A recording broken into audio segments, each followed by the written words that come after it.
trade with me. Oh sorry, surviving the hustler economy. Day 25. Hapa ulikuwa unaingia kwa kagari kako. Politely tu ukienda kasi asubuhi, mtu ameajiriwa. Ingia gari yako, unashughulia nyuma usigoge gari.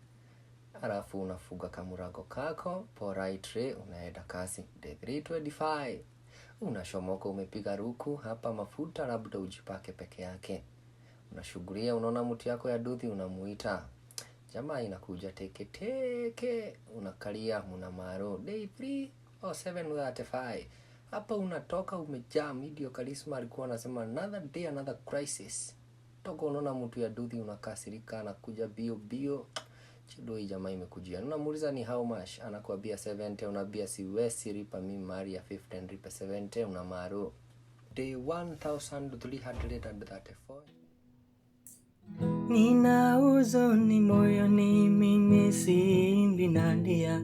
Galili ya mafuta yamepandisha bei. Aliyepandisha bei hata yuko karibu. Sasa mimi nifanyeje nisaidie Wakenya?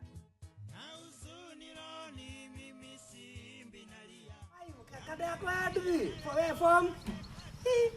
Kwani rada leo? Kamekata mafuta. Kamekata kata. Wachana nako hapa. Ushuni mgumu. Uko na kibuyu? Kalia hapa nilisugua sako. Wewe umesoea kunibeba na yako? Ndio na sako. Unaniwekea 50. Hii yangu ni hybrid. Na ujishikilia customer. Sawa.